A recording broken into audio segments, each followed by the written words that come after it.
बारामतीमध्ये आज राष्ट्रवादीनं जनसन्मान महामेळाव्याचं आयोजन केलंय।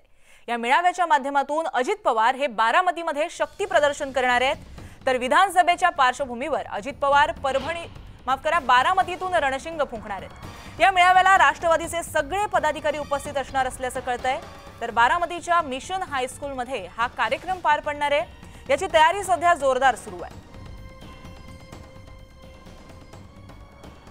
तर विधानसभा निवडणुकीच्या पार्श्वभूमीवरती अजित पवार आणि राष्ट्रवादी गट जो आहे तो अलर्ट मोडवर आलेला आहे, ॲक्शन मोडवर आलेला आहे। आज बारामतीमध्ये महासन्मान मेळाव्याचं आयोजन करण्यात आलंय। याची जय्यत तयारी सध्या बारामतीमध्ये सुरू आहे। यावेळेस अजित पवार नेमकं काय बोलणार, कोणावर निशाणा साधणार, कुठला कानमंत्र जो आहे तो कार्यकर्त्यांना देणार, हे पाहणं सुद्धा महत्त्वाचं ठरणार आहे। मात्र आपण या मेळाव्याच्या स्थळातली ही दृश्य पाहतोय। मोठ्या प्रमाणात बॅनरबाजी करण्यात आली आहे, त्याचबरोबर मोठी जी तयारी आहे ती आपण पार्श्वभूमीवरती पाहू शकतो। याचबाबत अधिक माहिती जाणून घ्या आमचे प्रतिनिधी जितेंद्र जाधव यांच्याकडून। जितेंद्र, बारामतीमध्ये अजित पवार गट एनसीपी थोडक्यात अलर्ट मोडवर आली आहे, ॲक्शन मोडवर आली आहे। कशा प्रकारे संपूर्ण मेळाव्याची रूपरेषा असणार आहे, कोणकोणते महत्त्वाचे मुद्दे गाजतील? आपण बघितलंय की लोकसभा निवडणुकीमध्ये अजित पवार गटाला जो मोठ्या पराभवाला सामोरं जावं लागले आणि हीच परत याची विधानसभेला याचे पडसाद उमटू नयेत म्हणून घेतलेली खबरदारी आहे। आणि आपण बघितलंय की आता विधानसभेच्या बारामतीमध्ये राष्ट्रवादी पदाधिकारी आणि कार्यकर्त्यांचा भला मोठा मेळावा दुपारी 2 वाजता होणार आहे मिशन ग्राउंडवर। आणि त्याकरता प्रफुल्ल पटेल, सुनील तटकरे, धनंजय मुंडे, संजय बनसोडे आदी मंत्रीगण या मंचावर असणार आहेत। या मंचावर विधानसभेचे फुंकलं जाणार आहे। थोड्याच वेळापूर्वी अजित पवार यांनी आपल्याला स्पष्टपणे सांगितले की विधानसभेच्या ज्या काही निवडणुका आपण घेणार आहोत त्याची बांधणी करण्यासाठी, कार्यकर्त्यांना मार्गदर्शन करण्यासाठी हा मेळावा आहे। आणि याची सुरुवात आता आपण बघतोय की बारामतीमधून करण्यात येते। बरं, याबाबत अपडेट घेत राहणार आहोत। या मेळाव्याकडे आपलं लक्ष असेल। धन्यवाद तुम्ही दिलेल्या माहितीसाठी। पुढची बातमी ही कोल्हापूरमधून येते। कोल्हापुरामध्ये विशाळगडावरील अतिक्रमणावर माजी खासदार संभाजीराजे छत्रपती यांनी आक्रमक भूमिका घेतली आहे। राज्यभरातून हजारो शिवभक्तांना घेऊन संभाजीराजे छत्रपती आज कोल्हापुरातून विशाळगडाकडे जाणार असल्याचं कळतंय। सर्व शिवप्रेमींना आज विशाळगडावर पोहोचावं असं आवाहन जे आहे ते करण्यात आलेलं आहे। त्याचबरोबर सरकारनं दुर्लक्ष केल्यामुळे आम्हाला आज विशाळगडावर जावं लागतंय असं म्हणत संभाजीराजेंनी शिवप्रेमींना चलो विशाळगड ही साथ घातली आहे। त्यामुळे विशाळगडावर सध्या तणावाची स्थिती निर्माण होण्याची चिन्ह निर्माण झाली आहेत। विशाळगडावरील अतिक्रमणाचा मुद्दा आता चांगलाच पेटलेला दिसतोय। संभाजीराजे छत्रपती आक्रमक झालेले आहेत, आक्रमक भूमिका त्यांनी घेतली आहे, शिवप्रेमींना त्यांनी साथ घातली आहे। विशाळगडावरील जे अतिक्रमण आहे त्याकडे सरकारचं दुर्लक्ष होत असल्याचा जो आरोप आहे तो त्यांनी केलेला आहे। आणि याच पार्श्वभूमीवरती त्यांनी विशाळगडावरती जे अतिक्रमण आहे त्याचा निषेध केलेला आहे। त्यावरती कारवाई व्हावी अशी जी मागणी आहे ते संभाजीराजे छत्रपती यांनी केल्याचं कळतंय। तर याबाबत आपण अधिक माहिती जाणून घेऊ आमचे प्रतिनिधी ज्ञानेश्वर साळोखे यांच्याकडून। ज्ञानेश्वर, संभाजीराजे छत्रपती आहेत ते आक्रमक झालेले कळतात, नेमका हा मुद्दा काय आहे? संभाजीराजे विशाळगडावरचे अतिक्रमण जे सुरू आहे त्याच्यावरून आक्रमक झाल्याचं पाहायला मिळते।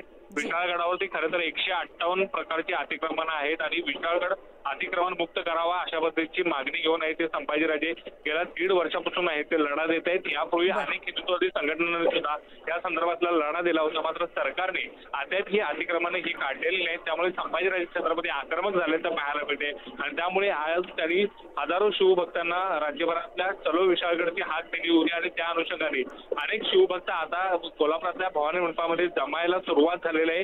काही वेळात संभाजीराजे छत्रपती हे सुद्धा या ठिकाणी दाखल होतील आणि त्यानंतर हे सगळे एकत्रितपणे आहे ते विशाळगडाकडे रवाना होणार आहेत। खरं तर हे संभाजीराजेंनी हाक दिल्यानंतर आंदोलनाची जिल्हा प्रशासनानं त्यांच्याशी संवाद साधण्याचा प्रयत्न केला, बैठकीला बोलवून जी वस्तुस्थिती आहे ते सांगण्याचा प्रयत्न केला। मात्र या सगळ्या बैठकीवर ते संभाजीराजे छत्रपती यांनी बहिष्कार आहे तो टाकला होता।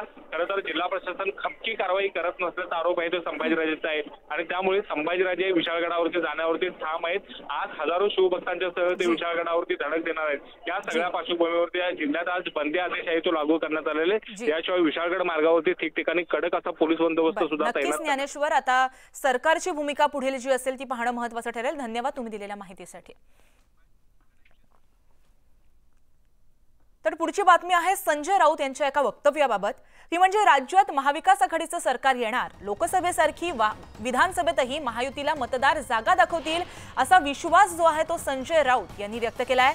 तर येणाऱ्या विधानसभेमध्ये निलेश लंके यांच्या पत्नी राणी लंके आणि साजन पाचपुते एकाच गाडीतून विधानसभेमध्ये जातील असं मोठं विधान जे आहे ते राऊतांनी केलंय.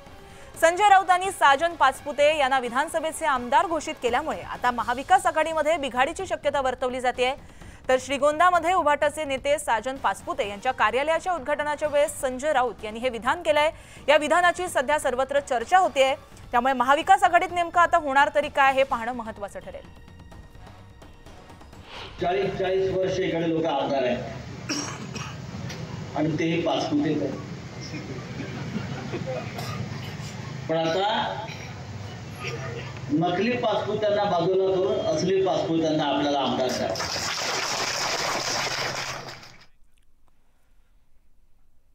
तर दिव्यांग आणि शेतकऱ्यांच्या प्रश्नावरती बच्चू कडू आक्रमक झाल्याचं कळतंय. पेरणी ते कापणीपर्यंतची सर्व कामं रोजगार हमीमधून करावी, 50% नफा धरून शेतकऱ्यांना भाव द्यावा, दिव्यांगांना प्रति महिना 6,000 रुपये द्यावे, गरीब आणि श्रीमंतांमधील विषमता कमी करावी, अशा विविध मागण्या सध्या बच्चू कडू यांनी सरकारकडे केल्या आहेत. तसंच येत्या 19 जुलैला बच्चू कडू या मागण्यांचं निवेदन जे आहे ते सरकारकडे देणार आहेत. जर सरकारनं आमच्या मागण्या मान्य केल्या तर आणि तरच मी विधानसभेच्या निवडणुकीतून माघार घेईन असं मोठं विधान जे आहे ते बच्चू कडूंचं समोर आलंय. यावेळेस बोलताना बच्चू कडू यांनी तिसऱ्या आघाडीचे सुद्धा काहीसे संकेत दिल्याचं कळतंय.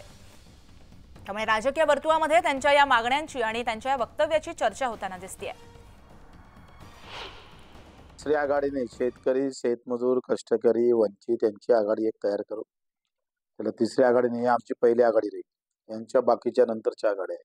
आम्ही महायुतीला पत्र देणार आहोत. त्याच्यामध्ये शेतकऱ्यांचे मुद्दे, दिव्यांगांचे मुद्दे आणि युतीनं जर ते कबूल केलं आणि घोषणा केली तर माझी सीट बच्चू कडू आमदारकी लढणार नाही, ते युतीला देणार, माझी स्वतःची.